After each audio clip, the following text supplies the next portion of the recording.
is the University of Michigan. Touchdown, Michigan! And midcourt, extra pass. And it goes for the win! The three-pointer by Jordan Poole! Down the sideline! Peoples-Jones! Touchdown, Wolverines!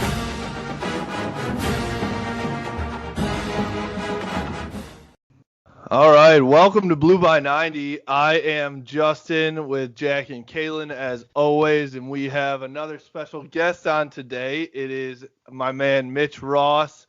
No affiliation with anything, just a degenerate gambler who owns two horses. Mitch, how you doing today? Good, guys. Thanks for having me. That's the best introduction we've ever had on this podcast. Very excited for this episode. Yeah, hopefully I can bring a little gambling knowledge to you guys by Friday. So hopefully. Exactly. Yeah. Came out today that sports betting is now going live online, because it was live for the past little bit. I mean, casinos only were open like a couple weeks ago, but now it's official that it's going to be online Friday at noon. Perfect time to roll out the weekend to play some bets. And Mitch is a degenerate gambler, 100%. How many accounts did you say that you have open already in preparation for Friday? I have 7, but it's also like it's beneficial to have 7 accounts because you get all the bonuses. So it's like take advantage of everything, all the low-hanging fruit. Yeah, I mean, you definitely won't use all of them, right? Absolutely not. I mean, it depends on the lines. Like if someone's going to give you minus 105 for a bet and the other one's going to give you minus 115, which one would you rather have? Got to line shop a little bit. Line shopping is I mean, that is the next level part of gambling, which I don't really do. I've always just been on like Bovada or 5 Dimes. I've only been a one book kind of guy. But now that it's legal, you never know. Never know. Yeah, I gotta win first before I start shopping for lines. Exactly. I'm putting all my bonus money on Michigan over Purdue on Friday. So hopefully they cover whatever I'm placing. Do we know, has a line come out for Friday yet or no? I'd probably say Michigan's a 9-point favorite. Yeah, I could be wrong. Purdue If just I'm came out and beat Ohio State. They're playing pretty well. Playing well. I don't know. I might we'll take see. Purdue to cover there. Yeah. If it's probably 7, 8, or 9, something around there. But I'd stay away from betting your own favorite team. Yeah, that's one thing that we've tried to learn is like you got to hedge yourself here a little bit, right? Mm-hmm. Exactly. That way, either way, you're happy at the end of the game. Mm-hmm. Yeah. I did love how, I mean, going into some Michigan basketball here into detail, I love how it was complete panic mode for the entire fan base on Saturday against Minnesota. And then we turned it around. I know Maryland's not a great basketball team, but it was just like, it looked like they were playing a fucking JV high school team. It was unbelievable. Back to the 25-point wins, and like nothing ever happened to them. Well, Michigan just took what they gave them. They weren't playing defense on the perimeter, and Michigan just kept throwing up threes, and they kept making them. I mean, they were getting the ball to guys that they need to get them to, and I know I referenced this earlier in the season. They look like the Greg Popovich Spurs getting the ball passed around. Not getting laughed at as much right now, am I, Ro? But I thought they looked pretty good, man. They looked pretty good. Yeah, it was also, I felt like it was evident that Eli Brooks was a big part of the team too. Mm-hmm. Having him back, it just looked a lot smoother. Yeah, when you're gonna double team Dickinson, and he was a little more patient this week, like compared against Minnesota. If he kicks it out, you're gonna have wide open threes, and if you make them, you're gonna run up the score pretty quick. Yeah, dude. It's like, I mean, do you guys think it was all Eli Brooks? Like, is that the whole reason why they lose to Minnesota, or was it not having Eli Brooks and you were just like came out cold? You're on the road. They play well. They play well at home. They played extra well at home, I thought. Is it all those, or I can't figure out how much Eli truly is that impact, or if it was like all those other variables too. I mean, I think Eli definitely impacts the game. He's a great defender. He usually makes one of the better reads, majority of the time when he's got the ball in his hands. But what I noticed, and I remember tweeting it out during the game, I love Isaiah Livers, but if either he felt pressured to make plays, or that's what it seemed like to me, he wasn't taking great shots, wasn't giving the ball up, getting the ball to the open guy. And, I mean, Minnesota just played really well, and it was just, I mean, ended up, 20-point loss? But they looked like a completely different team yesterday. So, I mean, it's a combination of things for sure. Yeah, one thing I noticed kind of on a different note, I guess, at Minnesota was it just felt like to me like the bench was like much farther from the court. And I feel like Michigan really like does a good job of feeding off that energy from the bench. And so like, yeah, like at Minnesota, that wasn't there. And so they couldn't get like hyped up, and then they got down, and then it was like it was like a circle. Yeah, I think with Eli coming back, it's like I think Michigan's like a big puzzle, and like every person on the team has a piece, or they mean something to the team. And once you put someone in a different position or different like role, they're going to struggle a little bit, and that they showed that against Minnesota. But once Eli was back yesterday, like they came out guns blazing. Yeah, I think that he definitely is. He's obviously a very important piece to it, and I think they rotated.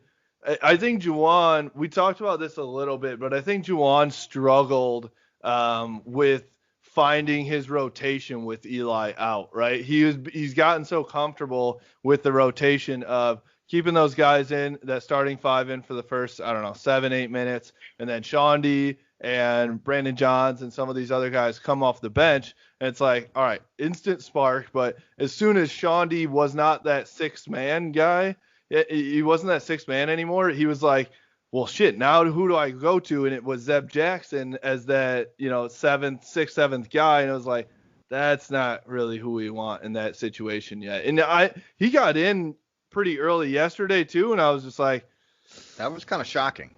Yeah. I'm not bought in on Zeb Jackson yet, man. I mean, obviously he's a freshman. He's got a lot to learn and grow from. But man, Brandon Johns, if he can play like that, and Michigan can rely on him to, play near how well he played last game, they're going to be even if he does that every couple games, right? Like he doesn't have to do that every day. No, but I mean, he's an outside threat. I mean, if he's open, more often than not, he's probably going to be open at 3-point line, and he can knock him down a little bit. And he played well defensively. He got around in the paint. He was passing the ball out, looking like Hunter Dickinson. Man, he looked good, man. I was really, really excited to see Brandon Johns play well, because we haven't seen that in probably a year. Yeah, it looked like he like loosened up, and he like just felt 100%. More comfortable. 100%. So I love to see that. Yeah, going back to the game on Saturday against Minnesota, I think with like Zeb, if he was going to play more than 10 minutes, you kind of knew Michigan was in trouble. Yeah. Because putting him in that spot in that big a game, I think like the big key moment I thought in the game was with like 10 minutes left. Like Shawnee had a stop, he hit a three, and they took him out. Like I know he needed a breather, like you could see that on him, but like taking him out at that momentum, the game kind of was over after that because Minnesota just pulled away. Yeah, definitely. I think that was I think Zeb or whoever was going in. I think it was Zeb going in for Shawnee at that moment. I want to say he was already at the scorer's table before like Shawnee hit those shots, and I think but still you gotta maybe say, all right, Zeb, sorry, Shawnee, you're staying in, right? Like I think Juwan is still, we have to remember that he's only coached 40 some games and as a head coach, right, at Michigan, and so. How many games did they end up playing last year? I'm assuming towards the 30 range, but I can't 31 remember. Or 30. Yeah. I think they ended up like 18-13 or 18-12, something like that. Okay. And if Shawnee needs a break, like Juwan could use a timeout, like a 30-second timeout, catch him a break. Like I know like you're trying to get him in and get a sub, but like if he needs it and he's playing well, give him a quick timeout.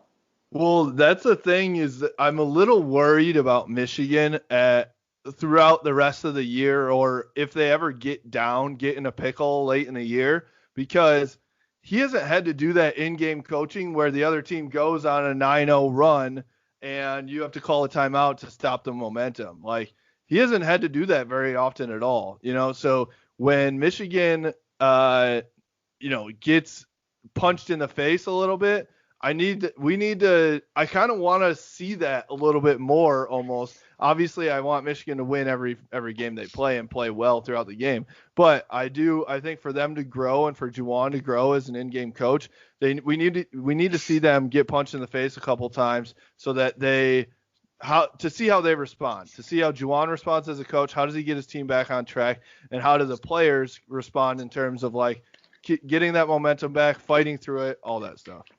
Well, if we look forward towards Purdue this on Friday, Kalen, wearing your goddamn Purdue shirt. He is wearing the Purdue shirt. But I think we'll see that in that game, man. They're playing well. Michigan's playing well. I think it'll be a tough game. I was gonna say we probably won't see that until February, but February's coming up. We got Sparty, coming up. We got, I think, a couple other ranked games. But I think Purdue on Friday will be a game where we'll probably see Juwan have to coach through some adversity, a little bit of a closer game with a hot team like Purdue. And, hopefully we see good adjustments and we see another W. Yeah, I think that it's also going to be a really good test for Hunter Dickinson because Travion Williams. 7'4". That freshman they got is 7'4", big motherfucker. Exactly. And so they've got Travion Williams, who is honest. He's like 6'8", 275 or something like that. He's insane. But then they have that 7'4" freshman that comes in, and he literally is just bigger than everybody. The one I remember at the end of the MSU game, they put him in to rebound off that free throw, and he literally was just like, just went over the top of whoever it was and grabbed it. I was like, Jesus Christ. So I know Hunter Dickinson hasn't gone against that many great big men, and the one time he did, I would say his toughest test was against Brad Robbins in Minnesota. Didn't play well. Well, he split it. Because at home, he played really well against Robbins. And then at Minnesota, Robbins started fucking hitting threes like John Teskey junior year. And, it's hard to defend that much. So, I mean, we've seen good. We've seen a little bit of not as good. But, yeah, definitely. Big test against Purdue for Dickinson for sure. Yeah, we'll see how that goes. It'll be interesting to see how he tries to get back in a rhythm here. Because I think that he's kind of in a rut a little bit. Even though he looked good yesterday. Was it yesterday? Yeah, yesterday. But he wasn't like the scoring machine that he has been. So, we'll see what happens there. But hey, I was just happy to see Michigan bounce back in a big way. We talked about it, I think, last week that like you can't let one loss go into two and make it a losing skid, right? So that was a good way to bounce back. Not having consecutive losses is a big thing. Yeah, 100%. So I'm curious to see. So like I've watched like Hunter Dickinson's like high school highlights and everything, and like I thought a couple times like why couldn't they pick and pop him? Like I've seen he can make the three, but like I don't know if Juwan's so comfortable with running like sets like they did with Teskey last year. That's what I was like thinking like, oh, maybe they can change it up to get him in a different groove or something. I'd love to see that. I mean, that'd be huge come tournament time. If he can, and not, I doubt that they're saving it for that, but I mean, if we could see that in tournament time where he's a threat from not even three, but from the elbow, and we've seen him make some nice shots from the elbow. I mean, just if he can be a threat outside of the paint, that just opens up Michigan's offense even more, and I'd love to see it. Especially when they're up, take some chances and give him an opportunity, see what he can do. For sure. I think that would be, if they're up 20, let's run a play for Hunter Dickinson to hit a three. Why not? Even if it makes us look arrogant and like a dick, like we're pouring it on, dude, that could be helpful later on. And you know what? Fuck it. It helps us in the net rankings too, which gives us bumps us up to a 1 seed. Jesus Christ. Bumps us up to a 1 seed, or something like that. The net rankings takes into effect that how much you win by. So fuck it, pour it on, in my opinion. Mitch, I want to ask you too, while we're on basketball, what are some other bets that we got going on that maybe this weekend that our followers can put some bets in online? Throw that bonus money at. Are we talking basketball only? Well, everything. College basketball while we're on the subject, but we can go into anything too. I think in college basketball, I haven't looked at the games as much. I I think Michigan. Like, I don't like betting my own team, but I think Michigan runs out Purdue. I think there's a lot of hype on Purdue this week because they've been stealing a couple games. Like they stole, like they're making big shots and everything. But I think Michigan beats them pretty bad on Friday. That's what I think. Like I would never tell anybody to bet my own team or anything. But you are telling you just them. told me. Yeah, but looking towards other bets, I think the Packers roll. I think Aaron Rodgers is the best player in the league right now, and I also have a future on the Packers, so that's why I'm kind of biased. Like I got it in September, so I'm a big Packers fan right now. So you got Yeah, I got them at like 16-1. Oh, so that's pretty yeah. nice. So I like the Packers. I mean, they're playing at Lambeau. I also think it's gonna be a high-scoring game. In that game, I think. So I'd take the over.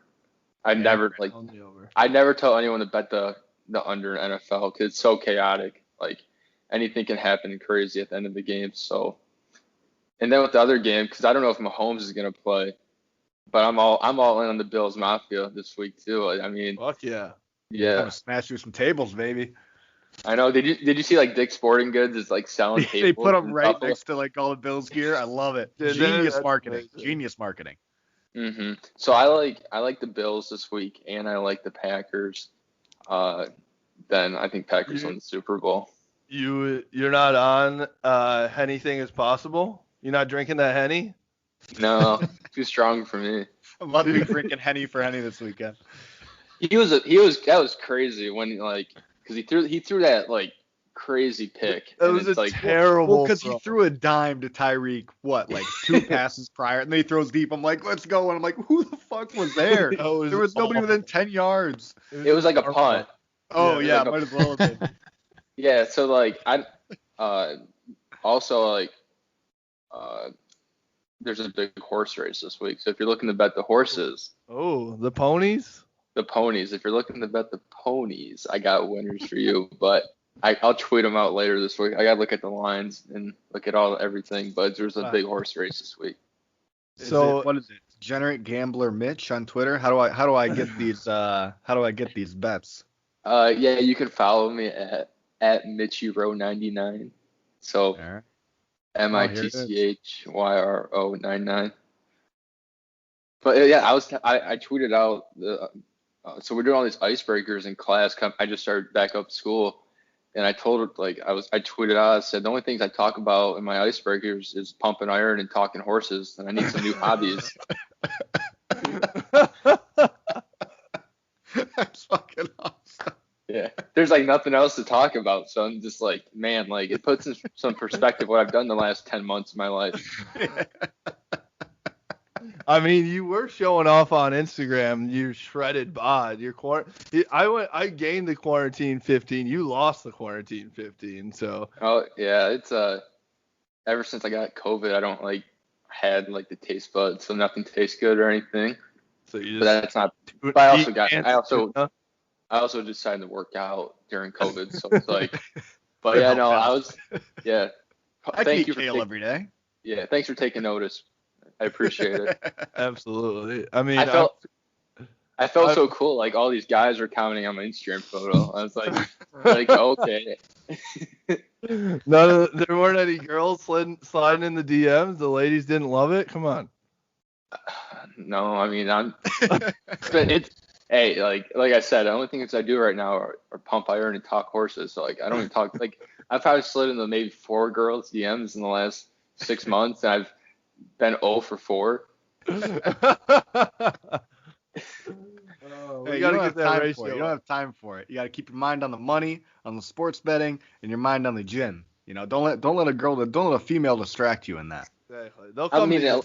Unless she has winners for me, then I'll entertain the thought. But if she doesn't want to sit down on a Saturday night and watch Gulfstream Park and watch college basketball, I don't want it. To all our female listeners, take notes. Yeah, take notes. For all our guy listeners out there that are looking to, land a female, don't take notes. Don't take notes. The funny thing about so you had Shane on last week, and I was up north with him probably a year ago, and I I was telling like describing like my perfect girl, and I said like watches sports, likes working out, likes golfing, and like his dad goes, I think you need a dude. Time to start switch hitting. Make yourself happy. That's amazing. That's amazing. All right. Well, now that we have Mitch Ross's guide to life, I guess we can transition a little bit to talk football here. So a lot of football to talk about for a freaking January 20th.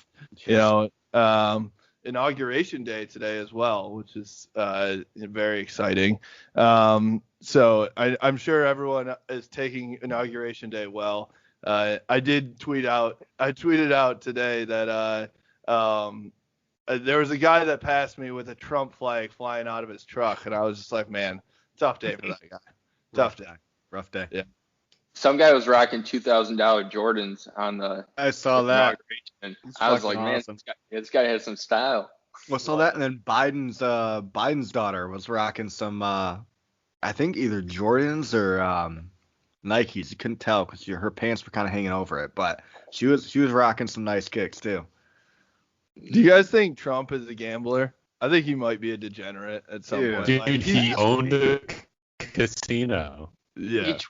He tweeted out during the election like, all the books have me winning at some point. Someone's like, uh-oh. I think that's funny as shit to just imagine him like scanning the lines on a Friday night or something like that. I mean, you have all that money in the world. Like, if I had millions of dollars, I probably wouldn't be as much of a gambler as I am. Right. Or would you be 10 times the gambler you are? Because you'd just be like, fuck it, you're throwing it all on there. Probably. I'd probably buy more horses. Probably buy more. You would. 100%. 100%.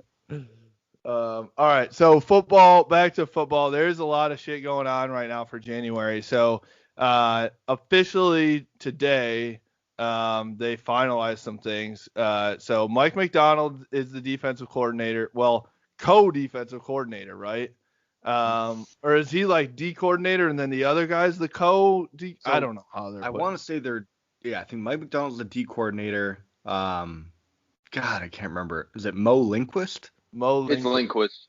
And then he's the co-DC right. And DB's coach. And then that other dude is safety's coach. And I can't remember what his fucking name is.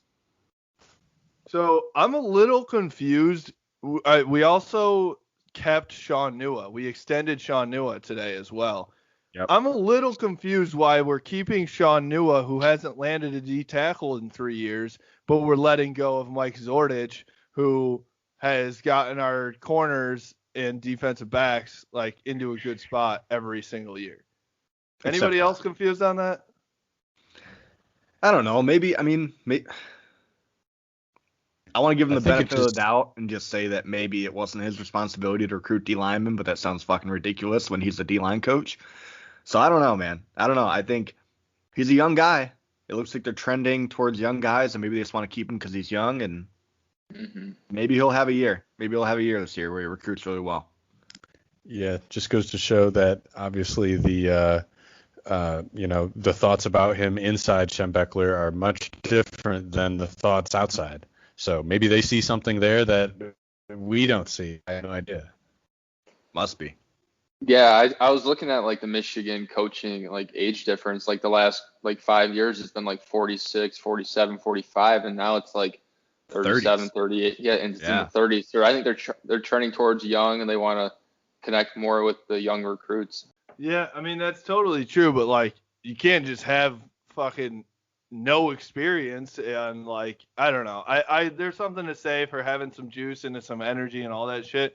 But still, I think it's I don't know. I'm just like, all right, you can be young and energetic, but you gotta prove it. You have to have some performance out of you, and on the recruiting trail, he hasn't had shit for performance. So I'm sorry, but unless he like, I haven't seen us put out any offers to any even like transfer portal guys on the D line. A lot of guys on transfer portal like that. but like I already saw Mo Lindquist like today. Just dropped like 4 offers. It is like 24 hours. So That's what's fucking Sean awesome. Newett doing this whole time? Like I'm just a little still confused about it all. I don't know. So we'll see. But I do like. Do you guys like the whole young thing? The fact that Harbaugh is going the young route to energize maybe and help on the recruiting trail. I mean, I think we've talked about it before, right? Like, we need Michigan to go, like, we want Michigan to kind of go young, kind of start, not like start a new tradition, but we've talked about it. Get all the old heads out of the big house, bring in a younger crowd, bring in some noise. And I think this could be kind of stemming it in the right direction, which I'm all for. I am all for it. Yeah, I'm hoping that, some younger coaches bring in some energy, which leads to better recruits, right? Because that's ultimately where we're losing out, is getting the really highly rated recruits. So I don't know. It kind of remains to be seen. If it works, then we'll all be like, oh, he's a genius. If it doesn't work, we'll be like, Jim's an idiot. So whatever. Which I think we're all at right now. Yeah. Yeah. It's always been about like tradition with Michigan. Like you think about it, it's like running out, slapping the banner, wearing the same uniforms every time. But for once in a while, you got to change it up. And I think Harbaugh has saw we got to do something different this time and like bring some new energy to the squad. I mean, what we got to start doing is bringing those Happy Meals to the recruits, man. Like Tennessee. Go Vols, baby. Those are your Vols. I mean, well, I was going to say, remember Eric Gray and Quavaris Couch? Those guys are in the transfer portal right now. Aubrey Solomon, too. Shit, man. If we can bring those guys back, that would be fucking awesome. Eric Gray probably wouldn't come because the running RB room's stacked. But Quavaris, man. Never bad to have some depth at linebacker. Are you allowed to, if you are Aubrey Solomon, to transfer to somewhere else and then transfer back? Is that allowed? I don't see why not. I don't think there's a rule against it. It just doesn't happen, which makes sense. I mean, but what is this guy? What's the Michigan running back room looking like now? 'Cause I saw that Charbonnet's gone and Evans is gone, and what's left? We got? Haskins. I'm assuming is going to be RB1.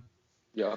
Blake Corum, who I love, and don't get me wrong, I love Haskins, but I think Blake Corum should be RB1.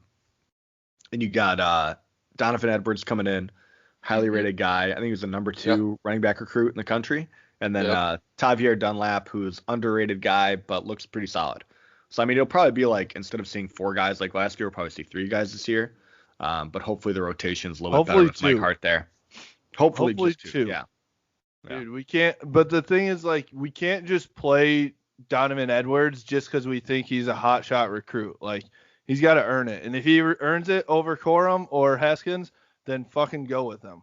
Sorry, dude. It's just it's got to be how it goes. I'm sick of it. And I wonder how much of the whole 4-man rotation was Gaddis versus Jay Harbaugh. Who do you think's calling the plays? He's the one asking for the personnel. In my opinion, that's what I assume. I agree. I agree. Because I think people shit on Jay Harbaugh, but it's I think Jay Harbaugh did his job in getting 4 running backs up to the level of playing level, right? Yeah, getting playing time. But then Josh Gaddis has to be able to say, you know what, these guys are all good, but these 2 are a little bit better, and we're going to run with these 2. I don't know about you guys. I am kind of pissed that Charbonnet transferred. I'm pissed not at him. I'm pissed at Michigan for screwing it up so bad, because I think Charbonnet is very, very good, in my opinion. I think we said it on Twitter. We've talked about it in the past, but dude, you put him behind a solid offensive line and run off tackle and run it like Michigan State back with Le'Veon Bell, or Wisconsin with Jonathan Taylor. Dude, he's running for 150 plus yards a game. I don't see any way around that, because he does run hard. He's great seeing the hole. I think Haskins runs a little bit harder than Charbonnet does, but I think Charbonnet still had that more physicality. And then the other thing about Charbonnet that people aren't talking about, he was the best pass blocker I've ever seen. He was so good at pass blocking. And so when Joe Milton or J.J. McCarthy or Cade McNamara gets blown up because Blake Corum is 5'8", I think people are going to be like, whoa, shit, now what do we do? It's something that is being – I think people are like, Charbonnet's – it's whatever. We've got more running backs in the running back room, but I think we're going to miss him more than people think. Well, here's my stance. I'm with you. I like Charbonnet. I would have liked to see him play more last year. And something you didn't mention, he's not slow. I mean, he's got a little bit of wheels to him. He was probably I think Corum was probably the fastest back, but I think Charbonnet was right behind him. He was right there. I think no matter what, one of those four guys would have transferred out. It would have been either Haskins or Charbonnet. Corum probably would have stuck around. It probably would have been Haskins or Charbonnet. But yeah, great pass blocker. He definitely should have been, I think, started the year as the number one guy. But shit, man, I don't know. He's definitely going to be missed. He's definitely going to be missed, and I 100% agree with you. He's going to go somewhere, and he's going to produce, and Michigan fans are going to be like, God damn it. But also, we do have a stacked running back room, and, it'll be made up for. That's what I think. I think we will miss him, but it'll be made up for through other players.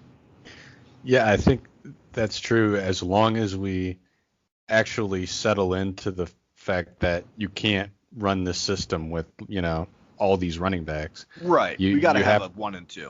Yeah, you got to pick 2. This is like going to freaking Panera Bread. Pick 2. You can't pick 5. Okay. That's a good deal. Might get that for lunch tomorrow. Yeah, I see Charbonnet playing at the next level eventually, and I don't think he goes to he drops off and goes to a mag school. I think he's good enough to play at any D1 level, and I don't see him going somewhere small either. Oh yeah, I think he's going D1 for sure.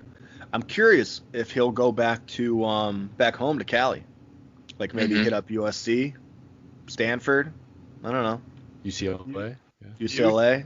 He would kill it at Stanford or something. Arizona State. Yeah, that'd be a good one too. Or Arizona and who's there? Jed Fish, yeah. Yeah. That would make sense. Even would make sense. Yeah. True. Utah does. I mean, this is sad. As much as people shit on the Pac-12, there's so many teams there that are I feel like they're just a step away from, the Pac-12 being really good. Yeah. Because Utah's been very good. Oregon. Cal, not so much. Oregon, USC. Washington, yep. Stanford. I mean, they've all been there. They're all close enough to kind of getting back and having Pac-12 be a powerhouse again. So I mean, they almost just they beat up on each other. So a little bit. So it hurts them in the long run because they don't. Everyone thinks they're shit because there's no Alabama or Clemson who goes 12-0 every year, right? Well, and we're gonna see something with Washington next year at playing Michigan. I mean, we'll see kind of how they compare to the Big Ten in that game. For sure. I think it'll just be. So it'll be interesting to see, what do you guys want to see from these coaches now, right away? Obviously, we've seen Mo Lindquist. I think Lindquist. It's weird not having a familiar name. I don't know about you guys, but it's weird, but I kind of like it. I kind of like it too because the expectations aren't there a little bit. So that's they also, I think what Harbaugh is doing too is I've got guys that are out here trying to prove some shit. Right? Mm-hmm. Will Muschamp, was he going to come in and his career doesn't live or die on this season, right? Because he can if he doesn't do well at Michigan, he can get a D coordinator job somewhere else. And Derek Mason probably the same way. But the guys that he's getting, it's they're either taking the next step or they're probably out because they don't have the name and the experience to back up on. Yeah, I think this is definitely and what I'd be totally okay with this. I think this is a stepping stone position for these guys. They're coming to Michigan to take the next step and move on. And we've seen that with Alabama a lot, and they've done very, very well with that. And I am totally okay with that. If Michigan can become the Alabama of the North, where it's like the coach's rehab program, where guys come back that have been good and they go back to being a coordinator and then they go find another job. As long as Michigan can cycle through that, I'm all for it. And if you can find young studs that can, succeed and then move on, as long as you can keep it moving, that'd be amazing. And to answer your question with what can these guys do? I mean, something that they can control right away is just bring energy. I mean, that comes straight from you. You don't have to worry about your players or anything like that. Just bring energy every day and, work your ass off, and hopefully we see Michigan kind of go in the right direction in the fall. Yeah, unfortunately, I think it's a little bit like apples to oranges there a little bit, because like Alabama, I think you can bring in a competent OC or something with a bunch of 5-stars and run an offense. But with Michigan, there's a lot deeper competition there, right? I mean, you got to play against Penn State, you got to play against Ohio State, Michigan State. So you need to get like more creative, and there's more going on there, in my opinion. Well, that's where I'm with you, but I mean, you see guys like Steve Sarkisian, he left and came back to Alabama, right? Like there's proven guys that go back to Alabama. That's the thing that I like, is like they have guys that didn't succeed as a head coach, so they go back to be an OC. It's like the Patriots, do really well. Dude. Yeah, 100%. I guarantee you Matt Patricia is going to be back at D coordinator there next year or the year following, honestly. Could be, yeah. Right. Well, and that's where, Saban's got his whole, scheme down and everything. So he can bring in, like I'm saying, like a competent person to run his team versus a more desirable job at Alabama. Yeah, like Jim can't just like bring in some OC who's like definitely knows football to run Michigan. It's not going to work. Like it's the same principle as the Lions bringing in Patricia, right? Oh, he was good over here, so he'll be good for us. And it's like, no, not true. So I think Michigan needs to be more creative. And I think having those young guys on the sidelines could be kind of the key. Yeah, I see like Michigan and the Lions right now in the same like position. Like they're bringing in new like unproven guys, but like they're all hungry to succeed, and like I think you got to take a risk on like the hunger once in a while compared to the person that was set in stone. Like, because like Patricia, like he was D coordinator, like they are set in the Patriot way and everything, and like, with Harbaugh, like all the old guys, they're set in their ways, but bringing in new young like flesh, like I think it's gonna be a big improvement to the squad. I also think the other thing that was happening a lot with Don Brown and even like back to Pep Hamilton and some of these other guys is like Jim and Don were like good friends, right? That's his boy. So I think now it's like Jim realizes it's, if you don't do it, Lundqvist and Mike Mcdonald, like then it's my fucking head that's coming, right? Like they're coming for my head. So I don't think he's going to hold back in any terms of like, it's okay, buddy, we'll get him next time, which it kind of seemed like him and Don Brown had that. Like he had so much trust in Don Brown, and he was like, yeah, you've proven it. So like, what do we got to do to just get over that hump? Well, now it's going to be like, get it done or you're out of here, right? Type of thing. And I love that take. Yeah. I love that take. I like it. It's a lot easier to manage people when you're not buddies with them. And it's 100%. Like, if you're not doing your job, get the fuck out. Right? Yeah. So I haven't thought about that, but I love that. I love that. Harbaugh did like a coaching clinic for like Michigan high school, and then like one of his like key things is like not being afraid to coach, or don't let like outside like factors play in my coaching decision. Like just coach the team and like don't worry about my job. That's like, I think that's going to be a change this year compared to the last couple of years. Yeah, I hope so. I love it. What did you guys think of Ambry Thomas? I mean, on the same note as Don Brown, Ambry Thomas said like he thought that them letting Don Brown go was kind of like a scapegoat, and he thought Don Brown was still a great coach and blah, blah, blah. Do you think that Ambry had like maybe some inside knowledge on things we don't know, or do you think he's just defending his old coach? I think 100% he had some knowledge. I mean, he definitely knows a hell of a lot more than we do, because he's probably talking to players and whatnot. And honestly, look back at Don Brown's, season rankings as far as his defenses go. They're always top 10. But unfortunately at Michigan, if you get blown out by Ohio State, you're not going to be the head coach, or not the D coordinator. I don't know, man. I mean, I think he definitely was used as a scapegoat, but he probably should have been let go a year ago. They probably held on a little bit longer than they should have. I think that Don Brown's a very likable dude, right? 100%. So he probably has great relationships with his guys, and he does. It's not like he doesn't know how to coach. Like, he's a smart dude. He knows how to coach. He's succeeded at one of the highest levels out there. So I think that there were just some things that you said it, Jack. Like, you could be the greatest coach against, even if Michigan went 11-1 every year, but then got blown out by Ohio State and gave up 60, you're still going to get fired, even though you're an unbelievable D coordinator every single other game. Like, it's just how it goes, man. It's the one standard. It's the one benchmark. So I think that he probably is like, it's probably a little bit of both. He's defending his guy because Don Brown has a great relationship with him. And he was like, Don Brown's the grandpa type, like, hugging you, arm around you type of guy. He probably had a ton to do with getting Ambry, ready for the NFL and things like that. But then also, like, sorry, dude, it's just how it goes. If you don't perform against your rival and the top opponents, then at Michigan, it's how it goes. Yeah, I think with like all of like Michigan's defenses, like they're always ranked high and everything, and like they always took advantage of the teams that weren't as talented as them or like as aggressive. But once you met a team that could match their intensity or with their size or talent, and then that's where it got a little out of hand, like compared to Ohio State. Like Ohio State just demolished them. Yeah, I think it's just this tough thing where, like, am I expecting Mike Mcdonald to come in and hold Ohio State to like 14 points?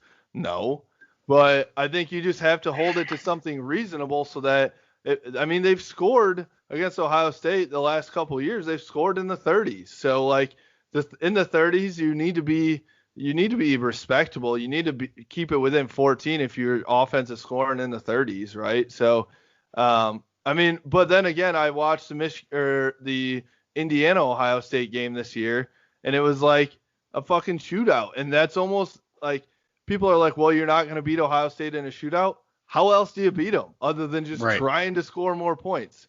Because Northwestern actually played great defense against them in the Big Ten championship, but they can't outscore them, so it doesn't matter, right? Like, I don't know. There's no formula to beat Ohio State at this point, unless you're Alabama.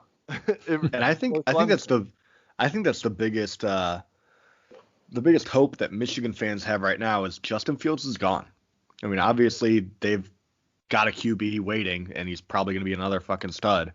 But you're right, Justin. I mean, the only way to beat Ohio State is in a shootout. And I think if Mcdonald can hold Ohio State, if he can hold them to the high 30s, that is a huge success. Huge success. I mean, that's still a lot of fucking points scored, but I would be happy with that. I mean, let's be honest. When you're scoring 62, you're scoring. That's every fucking time you get the ball. Literally every time you get the ball. That's 9 touchdowns, right? 9 times 7 is 63. 9 times 7 is 6, yeah.